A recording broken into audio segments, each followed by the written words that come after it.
લાલાભાઈ જાતવાન ભેંસ કોને કહેવાય? રેડી, તમે જે કહો છો કે અમારી ભેંસો અમે જેમ ઈશારા કરો એમ આવે. હા આવે ને. તમે સમજી લો કે અહીંયા ઉભા છો અને ભેંસો બહુ દૂર ઉભી હતી. હા તમે અહીંયા બોલાવશો તો આવી જાય? આવી જાય 100% આવી જાય ને. ના આવે ને સાહેબ, એવું તો અમે ક્યાંય જોયું ના હોય તો લાકડી ના રાખવી, ના ધંધા ના કરવા, ભેંસો રાખવી જ નહીં તો. એમ? હા તો માલધારી છે ના કહેવાય. લો બોલાવો. માલ તો બધા રાખતા હશે. લો બોલાવો. લો ડી ડી દરા ડી ડી ડીઓ ડી દરા ડી.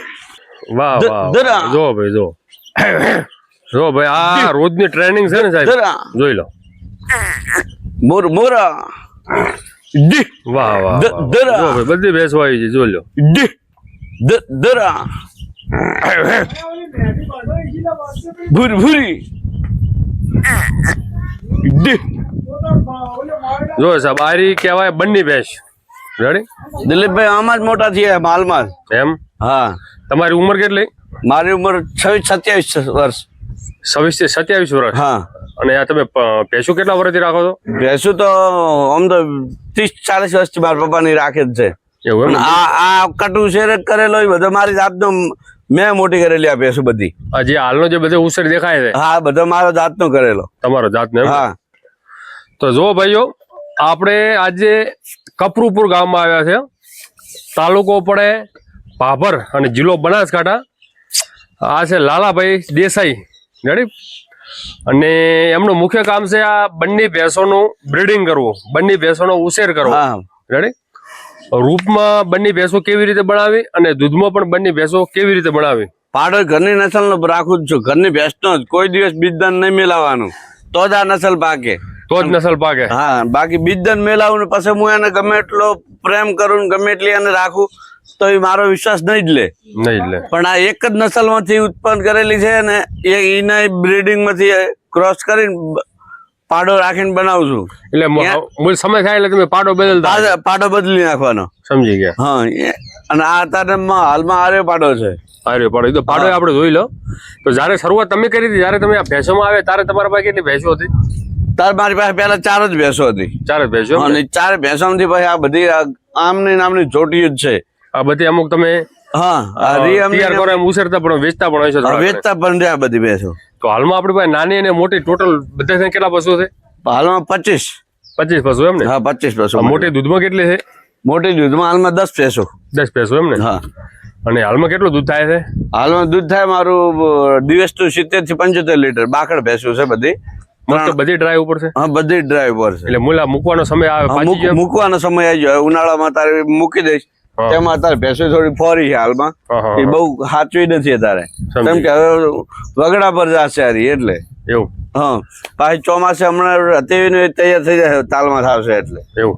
હા એટલે મૂળ તમે ચરવા પણ લઈ જતા છો? ચરવા પણ લઈ જાવ ને, એક જ લાકડી પર હેડવા વાળી બધી. એમ? કોઈ દિવસ જઈને વાળવા નથી જવી પડી કે ભેંસ વાળવા દો ને ભેંસ પાછી આવે એમ. બોલાય એટલે ભેંસ અહીંયાથી વળતી. લાલાની ની પણ 150 ભેંસી છે ને અમારા ભાઈની. હા ઈ બધી એક લાલો બોલાઈને મરી હટે કે મો બોલાઈને હેડો દનાપા બોલાઈને હેડે ને, તો એકે બચ્ચો નોખું પડીને જાય આલી દેવાય. એવું એમ ને? મૂળ તમારા બધા ટોટલ 3-4 ભાઈ નથી 150 ભેંસો? અને બધા ભાઈને દર સાલ 5 વર્ષ પાડો એક ભાઈ રાખે. આ સાલ મેં રાખ્યો છે, તો હવે 5 સાલના 5 વર્ષ દાનાબા રાખશે પાડો.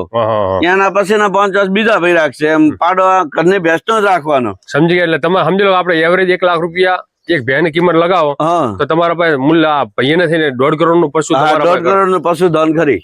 જો ભાઈ, હા ખૂબ સારું કાર્ય કહેવાય. લાલાભાઈ ની ઉંમર નાની છે અને ખૂબ સારું એવું અહીંયા પશુધન છે. તમે જો બતાવો અત્યારે તો શું છે કે મોસ્ટ ઓફ ગરમીની સિઝન ચાલુ થઈ ગઈ છે અને મોસ્ટ ઓફ આ બધે જે પશુ છે બધે ડ્રાય ઉપર છે. એટલે કે હવે થોડા સમયમાં આ બધે પશુ મૂકી દેવાના છે. એને તો પણ છતાં તમે અમુક જે ભેંસો બતાવો બહુ મોટી મોટી વજન વાળી છે અને એના જે કેરેક્ટર છે જો તમે અહીંયા મોટી મોટી એવી ભેંસો છે. તો આપણી ભેંસમાં સૌથી વધારે દૂધ કેટલા? દૂધ 10 લીટર. 10 લીટર? હા. ઓછામાં ઓછું 7 લીટર. 7 લીટર? હા. નીચે વાળા કોઈ રાખવાની જ નહીં, બધી એનાથી ઉપરની જ છે. એવું? હા. આપણે ગયા વર્ષમાં કેટલું દૂધ ભરાયું હતું બનાસ ડેરીમાં? ગયા વર્ષમાં બનાસ ડેરીમાં મેં ભરાયું 16 લાખનું. 16 લાખનું? હા. તારે એ ટાઈમે કેટલી આપણે ભેંસ દોઈ હતી? 13 ભેંસો. 13 ભેંસો એમ ને? હા. અને નફો પણ મળ્યો છે ને કઈ? હા, નફો પણ સારો મળ્યો. કેટલો મળ્યો તો? મને 4.5 લાખ રૂપિયા દૂધ વધારો હતો આપણો. હવે લાલાભાઈ, ઉંમર તમારી નાની છે. હવે ઘણા બધા અમે એવા વિડીયો લેતા હોય અને ઘણા બધા એવા અમારા જે પશુપાલક ભાઈઓ એવું કહેતા હોય છે હા હા કે આ પશુપાલન ક્ષેત્રમાં કઈ વધતું નથી. સમજી લો કે જે આપણે જે આપણે જે ખાતર કહો, હા, ખાતર જ વધે છે. તમે શું મેસેજ આપવા માંગો છો? ખાતર જ વધુ હોય તો અમે આ ધંધો રાખો જ નહીં. બરાબર છે. હા. અમારો મેન ખેતીના ધંધા કરતા અમારું બેનિફિટ બે છે પશુમાં. જેટલી અમારી ભેંસોનું અમારી 2 વર્ષથી પાડી છે યારી. બરાબર છે. તો દર સાલે અમારી 10 પાડીઓ ભળે ને અમારી ઘરની ભેંસોની, તો લાખ ની પાડી ગણે તો 10 લાખ રૂપિયા તો વધારો અમારો ખાલી પાડીઓમાં જ રહે છે. બરાબર છે. એના વગર ભેંસોમાં તો મળતર બહુ છે, ગાડી વાડી બધું છે, પણ આના માટે થોડો ટાઈમ પશુ માટે પણ એટલો જ આપવો પડે. કેટે તૈયાર થઈને ગાડી લઈને નીકળી ગયા તો પશુમાં કશું પણ નહીં મળે, તો એનાથી નહીં રાખવાનું સારું. બરાબર છે. તો પછી ઘરે 2-5 ઘોડીઓ બોધી દેવી સારી. બરાબર છે. જો પોટલા જ વધતા હોય તો, પણ આના પાછળ થોડોક તમે ટાઈમ ભેંસો પાછળ બગાડો, 2 કલાક સાંજે 2 કલાક સવારના, તો 100% આનાથી નોકરી પણ પાછળ રહેશે. હા. અને ઓમ જોવા જઈએ આપણું બનાસકાંઠા અત્યારે જે મોસ્ટ ઓફ બધા ફેમિલી જે બધા પશુ માથે જ નિર્ભર છે. પશુ માટે નભે છે. હા, અમારા 5 ભાઈ છે, પણ અમારે ખેતી એ બહુ છે, પણ ખેતીમાં જેટલું બેનિફિટ નથી બેસતું એટલું અમારું પશુમાં બેસે છે. પશુમાં બે. હા, સમજી લે. તમે કીધું કે 16 લાખ નું દૂધ ભરાયું એટલે મૂલ્ય વધારો થઈને 20 લાખ નું તમારું ટર્નઓવર. 20 લાખ રૂપિયાનું ટર્નઓવર. તમે હવે સમજી લો કે હવે તમે આ બાજુ આવતા રહો. હવે તમે ચોખ્ખા શબ્દમાં એમ કહો અમને કે જ્યાં ગઈ સાલમાં તમે પશુ કેટલા વેચ્યા? ગઈ સાચે સાચું ઘરની પાડીઓ વેચી મેં તૈયાર કરીને, એટલે વેતરમાં થાય વેચી. બરાબર છે. અને 7 ભેંસો ઘરની વેચી હતી મેં. દર સાલ 8-10 જાનવર તો વેચવા ના જ તૈયાર કરીને સાઈડમાં 10 પાડીઓ તો ઉછેરી જ નાખવાની. દર સાલ ઉછેરે તો દર સાલ 10 બેનિફિટ આવે. બાકી આ સાલ 10 ઉછેરી અને ધંધો પાડી ઉછેરવાનો બંધ કરી નાખ્યો તો કશું ના વધે. તો તબેલામાં એમ સમજી લેવાનું કે નુકસાન આગળનું સાલ જોયું આપણું, કેમ કે 10 પાડીઓ નહીં અંદર પડે એટલે તમે નુકસાનમાં જવાના છો. દર સાલ પાડીઓ ઉછેરવાની જ. પાડીઓ તૈયાર થઈને તમે વેચો એ આખું પ્રોફિટ. પ્રોફિટ. બરાબર છે. 20 લાખ નું તમે દૂધ ભરાયું. પશુ કેટલા વેચે તમે? ઓકડો કઈ પશુ વેચ્યા છે ઘણા ને. મેં 8 થી 9 લાખ રૂપિયાના પશુ વેચ્યા. 8 થી 9? હા, 9 લાખ રૂપિયાના પશુ વેચ્યા. એટલે મૂળ તમે ખેતીવાડી કરતા આગળ? મારે 100 વીઘા જમીન છે, પણ મને જમીન કરતા રસવામાં વધારે છે. 100 વીઘા એટલે 100 વીઘા. 100 વીઘા. એકડો 2 મીટર હો. હા, હો. વીઘે બહુ જમીન બહુ વળે તમારે. જમીને બહુ વળે તો હાટે ખાતર છાણિયું મળે. સમજી ગયા. અત્યારે છાણિયું ખાતર વધે ને. વસ્તી કે છે કે ગોબર વધ્યું, પણ ગોબર નો ભાવ અત્યારે 4000 રૂપિયા 1 ટોલાનો ભાવ. સાચી વાત. તો હાલ ભાદરો બહાર લેવા જવું પડે તોય મળતું નથી. આ ઘરનું ખાતર છે. ઘરનું ખાતર. બરાબર છે. તો એમાંથી ઘરે આ બધું પરસ્પર એકબીજાનો પૂરક છે એમ. હા, પૂરક. પશુ વગર ખેતી નથી, એટલે ખેતીમાં જ કહેતા હોય તો નથી અડધું. જાણી. હવે એક અમે આગળ એક વિડીયો બનાવ્યો હતો. હા હા. રેડી. બહુ ભલી એવી ભેંસ હતી ને. અમે કોક દોનાભાઈ 5 લાખ રૂપિયા કીધા હતા. હા. રેડી. ભેંસ બહુ ભલી હતી. ભેંસ તમે વેચી મારી? એ વેચી નાખી. એવું? હા. કેટલામાં આપી હતી? એ વેચી નાખી મેં. ગણો ને, ભેંસ ને 20 દિવસની વાર હતી, અને પછી વીડિયા બનાવીને અમે એવું બધું કર્યું ને ભેંસની ટ્રીટમેન્ટ રહી નહીં, એટલે 20 દિવસ કાચી વેચી. તો બી મેં 2,30,000 ની ભેંસ વેચી દીધી. 2,30,000. અને પૂરા ટાઈમ પર વિયાણી હોત ને તો ભેંસ થી આરામથી 3.5 થી 4 લાખ રૂપિયાની ભેંસ હતી રહી. એવું? હા, ભેંસ તો હતી. હા. એટલે આપણે વિડીયો બનાવતા ને તમે શોખમાં થોડોક 2 રૂપિયા વધારે બોલવા વાત છે. બાકી જે નસલ વાળી હોય એ તો વસ્તી જોવે તો વેચાય જ છે. અને નસલ ની વાતો ના થાય. સમજી લો. આ તમે જો આ જે બધી જૂની જે કુંડીઓ ને સિંધણો જે ઉભી બધી ઘરની ઉછેરની નસલો છે. બધી ઘરની ઉછેર. હા. હવે તમે થોડાક પશુ હમણાં બતાવો. થોડોક અમે એ પણ જાણવા માંગતા હતા. ઓમ જોવા તમે વધારે પડતો તો પશુ બહાર ચરવા લઈ જાઓ ને? બહાર ચરવા લઈ જવાના. સમજે ને. ઓમ કોઈ બી પશુપાલક આ તબેલા શરૂઆત કરે, ભેંસું રાખે તો નિયર પોણી કેટલી વખત આવવું પડે? જો હારે નિયર ફૂલ એને પેટ પૂરતો ખોરાક મળે એવી વખત કરો તો 2 નિયર. એક હવાના વહેલા દોઈને, અને પછી એક સાંજે નિયર એવી કરો તો. નકે પછી તમે કે થોડો પૂળો નાખ્યો અને ભેંસ ને નિયર કરીને આવતા રહ્યા તો પછી આમાં કઈ તમને પોડલા કે એ જ વધશે, તો કશું નહીં વધે. બાકી ભેંસ ને પૂરતો ખોરાક મળી રહે તો ભેંસમાં ઇન્કમ એ બહુ છે, ટૂંક સમયની મજૂરી છે, 2 કલાક સવારે ને 2 કલાક સાંજે. હાજી આખો દિવસ એના સામે જ બેહવું પડે એવું નથી. સાચી વાત છે. બરાબર છે. પણ જેટલો ટાઈમ એને આપો એટલો કમ્પ્લીટ પશુ જેવા થઈને તમે આપશો તો તમને બધી રીતે તમને પશુ પણ સાચવશે. સાચું. આ ઓનું કેટલું વેતર છે? ઓનું આ 5મું વેતર છે હવે. આ 5મું વેતર એમ? 5મું વેતર છે. જો સાહેબ બહુ મસ્ત રૂપાળી ભેંસ જો તમે. 2 વેતરની પાડ્યું છે હા અને 3 વખતના પાડા છે. 3 વખતના પાડા. હા. અને વિયાણ સમય કેટલો થયો? અને વિયણન સમય તો થઈ ગયો 6 થી 8 મહિના થઈ ગયા. વિયાણ હા. ગાભણ આજ ચેક કરે ને તમે? હા ચેક કરાય, આજે જ ચેક કરાય. આ ગાભણ છે. હા ગાભણ છે. આજે જો મિત્રો હમણાં પાસે એક પાડો છે અને મોસ્ટ ઓફ જે તમે આ ફાર્મ ઉપર જે બધી ભેંસો જોઈ રહ્યા છો આજે હમણાં ડોક્ટરે અમારા સામે બધી ચેક કરી. હા. તમારે ટોટલ કેટલી ચેક કરી? મારે અત્યારે હાલમાં 6 ચેક કરી અને 2 મહિના પહેલા બીજી 6 ચેક કરી હતી. એટલે 12 ભેહું છે, 12 એક જ ઓલી નીકળી. હા એક જ ખાલી નીકળી. એક જ ખાલી ઘરનો પાડો છે એને હિસાબે. એ પણ ઘણી ખાલી જ હોત. એ વિકાસ નથી. હા એ વિકાસ. આરી. હા આરી આનો વિકાસ નથી. તો આમાં દૂધ કેટલું છે તમે કીધું? કોનું? આનું 8 લીટર દૂધ હતું. 8 લીટર એમ ને? હા. બહુ સારી. જો સાહેબ આ બહુ જૂની નસલ કહેવાય. આ જૂની નસલ છે મારી. અદભુત. અને એમને પાડીઓ લઉં ને પાડીઓ તો પણ આની વસૂલ છે. આની વસૂલ. સાચી વાત. આની ભેંસની કિંમત નહીં ગણવાની, ખાલી એની બચ્ચા લેશો ને તોય વસૂલ છે. માણસ ઘોડી શોખ માટે બાંધી રાખે એવી હું આ ભેંસ રાખું છું કે બચ્ચા હાલે તો વસૂલ છે એના. બચ્ચા હાલે તો વસૂલ. હા ખૂબ સરસ. એક બીજી પણ બહુ સારી એવી હતી. આ પણ બહુ સારી છે અને આ પણ બહુ સારી છે. આ પહેલી જ છે. આ પેલા વેતર એમ ને? હા પેલા વેતરની. પેલા વેતરમાં કેટલું દૂધ આપ્યું? પેલા વેતરમાં 5.5 થી 6 લીટર આપ્યું. 5.5-6 લીટર એમ ને? તો પેલા વેતરમાં 5.5-6 લીટર દૂધ આપ્યું એટલે ઓછું ના કહેવાય. હા. એટલે અત્યારે જે આ વસ્તુ જે આ પશુઓના જે પાવર છે બાવલાના અને શરીર છે એના હિસાબે તમને એવું લાગુ કે આ બધું ડ્રાય ઉપર છે, ઉનાળો શરૂઆત થઈ ગઈ છે એટલે આ બધું થોડુંક દેખાવામાં થોડુંક તમને ડુબળી લાગશે. બાકી જે જોણકાર હોય તો ખાલી મોઢા ઉપર ને એની નસલ ઉપર જુઓ તો એને ખબર પડી જાય. આ પણ બહુ સારી એવી વજનવાળી ભેંસ જુઓ તમે. હા લાલાભાઈ આમાં કેટલું દૂધ છે? એનું 8 થી 9 લીટર દૂધ છે. 8 થી 9. હા વેતર માં હોય ને એટલે 8 થી 9 લીટર દૂધ આપે એરી. 8 થી 9. આરી એને હાજરમાં હાલમાં 10 છે. એની પાડી હું તમને બતાવીશ. ઓનું 10 લીટર હાજર? હા હાજરમાં એનો 10 લીટર હાલમાં. એવું એમ? હા. જો સાહેબ બહુ ભલી ભેંસ છે વજનમાં અને બધી રીતે ખૂબ સારી એવી છે. એની પાડી જોઈ હોય તો હું તમને બતાવું. એની પાડીને તમે કાનમાં પણ એને નિશાન મૂકીને બનાવી છે કે અને પાડી કઈક અલગ નસલની થશે એવી. અહીંયા છે? હા હાલમાં હાજરમાં જ છે. બતાવું ચલો. લો બતાવી લો. 2 ભેંસાની પાડીઓ એવી તૈયાર કરી છે. જો 10 લીટર દૂધ છે એની માને. અને હવે પાડી કેવી થઈ આપણે જોવાની. રેડી? હવે આપણે જે પાડો વીઆરમાં કેવો વીઆર? સારો વીઆર? આ એ જ પાડાની બચ્ચીઓ. આ દેખો મને આવો શોખ છે. આ કાનમાં આવી ડિઝાઇન બનાવેલી છે. એવું? બે પાડીઓને આવી ડિઝાઇન બનાવી છે કાનમાં. અને આ પાડી છે 3.5 થી 3 મહિનાની હશે. 3.5 થી 4 મહિનાની છે. અને એક બીજી પાડી છે એને. સાહેબ દૂધ તમે બહુ બોળું પાવો. હા દૂધ બહુ એની મજબૂતાઈ દેખો. બહુ સરસ. જો ભાઈ પેટનો ગ્રોથ અને એનો વજન જોઈ લો તો જ કે ચાકરી જેટલી. 10 પાડીઓ આવી ઉછેરી એકાય ને ઉઠે. એક આ બીજી છે એને પણ આ દેખો. આ કાન ડિઝાઇન બનાવેલી. આ ડિઝાઇન કોણે પાડી? આપણે હાથે મારો ભાઈ છે એક મોટો હીરો પણ આવે એમ. હા એ મસ્ત ડિઝાઇન પાડી આલે. એટલે આ ડિઝાઇન પાડવાનો તમને આવો શોખ? હા આવો શોખ એમ? હા આવો શોખ છે. એટલે આવો શોખ તમે જોયો કે આગળ? અમે બનીમાં જોયો હતો. એમ? બનીમાં ફરવા ગયા એટલે આવો હતો શોખ. જે અમને વાલી ભેંસો હોય ને એમને આવો કરેલો હોય તો એ એમ કે છે કે આ ખડેલી નહીં વેચવાની એમ. સમજી ગયા. ખડા આને કહેવાય ગુજરાતી ભાષામાં ખડા.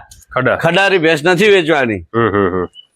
હવે સમજી લો કે હવે ઓના શરીર તો બહુ ભલા છે. ઓનું મોટું સારું છે. રેડી? ઓનું થોડુંક દેશી આકારનું મલાયેલું છે. રેડી? એટલે આગળ જતા તમને શું લાગે? ના એનું મસ્ત મોઢું બળ છે. શીંગડી બીંગડી બધું એનું જોરદાર આવશે. એમ? હા. ને થોડુંક કપાળ એનું ભારે છે. કપાળ તો એની માં મજબૂત છે ને એટલે. ખૂબ સરસ. જુઓ સાહેબ આ બધા કોઈ પાડીઓ બધું અલગ અલગ બાજે છે. તો તમારા હાલમાં જે બધા વીઆર આ રે બીજો કોઈ પાડ્યું નથી ને હાલમાં? એક બીજી પહેલી ખડેલી હમણાં ની વીઆયેલી છે. અરે હમણાં વીણ એમ ને? હા હમણાં ની વીઆયેલી. કેટલો વીણ કેટલો સમય થયો? વીણા મહિનો 1.5 મહિનો થઈ ગયો હશે. કેટલું દૂધ આવી? અને હાલમાં 6 લીટર દૂધ છે. 6 લીટર એમ ને? પાછળ બાવલું બધું આનું એકદમ સારું. જો સાહેબ આ 6 1 લીટર દૂધ છે. હવે લાલાભાઈ કે છે જે સત્ય હકીકત કે છે કારણ કે કેવું હોય તો વધારે કહેવા વાળા ભાઈઓ પડ્યા છે, પણ જે છે 6 લીટર છે એટલે 6 લીટર કે જો હવે 11, 11:30, 12 વાગ્યા હશે રેડી. સવારમાં એનું દૂધ નીકળી ગયું એટલે પાવર તો પણ સારો હતો. જો એનું લેગામેન્ટ, એની પૂંછની એકદમ જે પતળી જે છે એ તમે જોઈ લો. ના એની પાડી, હા એની પાડી જોઈ લો. પાડી પણ ઉઠાડો. ના બેસવા જવા તને. હા પાડીને પણ બહુ સારી આપણે ઘરની જ છે ને, ઘરની નસલની આજ પાડાની. કોઈ દિવસ બીજદન વાળી આપડા વાડામાં એન્ટ્રી જ નહીં. બીજદન વાળી પાડો ચો સારો વીએ પાડો એટલે સંતોષ છે કે અંદર પેટે ઈચ્છા કરી બીજો બદલો થયો? ના, આ પાડાને બદલવાનો જ નથી હમણાં. એમ આ રહી જ રાખીશ. સમજી ગયા. બીજી મારા કાકાની એમની પાડીઓ છે હમણાં, તમે જોજો ચાંદરી કાળીની, એમને ખડાવવાના કાઢેલા છે, ડિઝાઇન બનાવેલી છે. એવું એમ ને? આજ પાડાની પાડીઓ છે. બીજો વિડીયો બનાવો તો એમાં જોજો. વતણે આપણે દોનાબાની ભેંસો પણ એ બહુ સારી એવી છે ને, હમણાં પાસે 2-4 એવી પાડીઓ બહુ મસ્ત ઉપાડે છે, એ પણ જોવાની છે. જે આર્યું મેન પાડો, હા આર્યો પાડો, આર્યું તમારા આ જે 150-200 ભેંસો આર્યું મેન બીજ તમે આર્યું. હા બીજ આર્યું જો સાહેબ બીજ બહુ સારું એવું છે રેડી. સુંદરતામાં સારો છે રેડી, અને એની હાઈટ, લંબાઈ, ગ્રોથ બધી રીતે પરફેક્ટ છે. હા અને ગરીબ એકદમ, અને સ્વભાવ પણ ગરીબ છે. અને એની મોઢાનો ભાગ જોઈ લો, હાવ એકદમ ટૂંકો, અને કપાળનો ભાગ મોટો. કપાળ પણ બહુ સારું એવું છે, અને વિયાર એનો બહુ ઊંચો થાય. શીંગડી તમને થોડીક 20-21 લાગે, પણ અમુક જે આગળ ભેડે વિયાતો હોય રેડી, વિયાર એનો સારો હોય તો એમાં કોઈ ખોબી ના આવે. કારણ કે ઘણા એવા તમે જોઈને 5 લાખનો પાડો લાવો પણ એનો વિયાર નબળો હોય તો એ નકમો કહેવાય. કેટલો વર્ષનો થાય સાહેબ? આ 4 વર્ષનો. 4 વર્ષ એમ ને? જો આ કમ્પેક્ટ બોડી છે, જોઈ લો. કમ્પેક્ટ બોડી, અદભુત સુંદરતા અને બધી રીતે પરફેક્ટ. પછી પાડો શરીરમાં બહુ વજન વાળો થઈ જાય તો ભેંસો માટે એટલો માઉન્ટ ના કરીએ. હા ના કરીએ કે. સમજી ગયા. એના માટે પાડાનું શરીર આટલું જ રેડી જરૂરી. સાચી વાત ને, ખૂબ સરસ. હા એને નેચરલી ગાભણ કરવાનો હોય, બીજ ગાળવાનું હોય તો તમે ગમે એટલો વજન વાળો કરો તો વાંધો ના આવે. બરાબર છે. આ પાડો ના બધી ભાઈ બહેન છે. આ પાડાનો બાપ ને આનો બાપ એક જ હતો. દેખ એટલે આ તમે ભેગી રાખો કે નુકસાન ના કરે કદાચ ઇનબ્રીડિંગ થઈ જાય તો? ના નહીં થઈ એમ. હા ના જયારે આ ખામી આવશે ત્યારે બીજા પાડે લઈ જશું એમ, કાકાના પાડે. ના એટલે તમે આ ભેગું રાખો તો કદાચ આ તો ગરમીમાં આવી જાય ના તો બને ત્યાં સુધી તો અમે થવા જ નથી દેતા. પછી ભૂલતા કોઈ દિવસ કોઈ રેડી હોય ને ભેંસ મેઠી થઈ જાય તો કોઈ ખ્યાલ નથી રહેતો. ખ્યાલ નથી રહેતો. હા સમજી ગયા ના. સારો વિયાર સારો. એટલે આ મૂલ્ય આ બંને ભાઈ બહેન છે? હા બંને ભાઈ બહેન છે. એટલે મારી દ્રષ્ટિએ કે ભાઈની બાપની દ્રષ્ટિએ? બાપની દ્રષ્ટિએ ભાઈ બહેન. હા સારું કહેવાય. તો જો ભાઈ હવે આપણે પાછા અહીંયા જે અત્યારે તો આસો કારણ કે પોનખર ઋતુ આવી ગઈ એટલે લેબડાના બધે જે પત્તર એ ખરીદતા હોય અને નવા બેઠા એટલે થોડા ઘણા આસા પાતળા અહીંયા સોયલા હોય તો આપણે જે સોયલો થોડો થઈ આવી ગયા. અને આ 10 લીટર વાળી છે ને? હા એ 10 લીટર છે. એનું 10 લીટર અત્યારે સમજી લો કે હવે દોવાઈ ગઈ છે અને 12 વાગ્યા છે બપોરનો સમય, તોય તમે પાવર જોઈ લો. તો લાલાભાઈ હવે સમજી લો કે અત્યારે તો કોઈ સમજી લો કે ભેંસો બધી સારી છે રેડી, રૂપમાં સારી છે રેડી. જયારે તાજો વિયાર હશે ત્યારે આપણે ઓટો મારશે ત્યારે શું છે આ પાવર રેડી, દૂધ કેવા છે એ આપણે જોશે. એવું લાગે તો આપણે લાઈવ પણ કરશે. બરાબર. થોડુંક હમણાં જણાવી લો કે જે પશુઓને વધારે દૂધ લેવા માટે જે મેન તો સારું ખોળ આપવું પડે. તો તમારું શું જે પશુઓને આપવા માટેની જે હું તો છેક થી મારે જમીન છે ઘરની, બરાબર, એટલે મેન બાજરી રાખું છું. બાજરી ઘઉં ખંડી થી ભેળાઈને ખાઉં છું. અને હર્ષિયા રૂપે હું રાખું છું રાયડું. એના ભેગું રાયડું થોડુંક ભેળી નાખવાનું. રાયડું આખે આખું રાયડું ઘઉં બાજરી ભેળક નહીં એના ભેગું ભેળી નાખવાનું. અને કિલો નાખવાનું એટલે બધી ભેંસ થોડું ભાગમાં એમ કે આવે ને એમનું શરીરની ગરમી હચવાઈ રહે એના હિસાબે. બાકી પાપડી અને સાગર આ 4 વસ્તુ મિક્સ કરી અને આપી દેવાનું. ધારો કે 10 લીટર ઓલી ભેંસ દૂધ આવે ટાઈમનો? હા ટાઈમનો. તો કેટલું મહિનો નાખો? 5 કિલો આવતા છે? અંદર 5 કિલો આવે. 5 કિલો? 5 કિલો આવે. તો અહીંયા મિત્રો હવે આ વિડીયોનો આપણે સમાપન કરીએ રેડી. હમણે જયારે ભેંસો જલ્દી જયારે સીઝનમાં જયારે ભેંસો તૈયાર મહિનામાં 1-2 દિવસમાં ખારો રાખવાનો. રેગ્યુલર 1 અઠવાડિયું ખારો એને 5-7 કિલો લાવી દેવાનો એટલે ખારો ભેગો ભેંસન રહે ને તો દર મહિનામાં 1-2 દિવસ એવી વખત ખારો આપીએ ને ત્યાં ચોમડીના કોઈ જાતની અસર બીમારી કોઈ થતી નથી ને એને ખોરાકમાં પણ સારું રહે છે સારું રહે, પાચન શક્તિ મજબૂત થાય. મજબૂત થાય એનાથી ખારાથી. ખૂબ સરસ. હા લાલાભાઈ ખૂબ ખૂબ આભાર.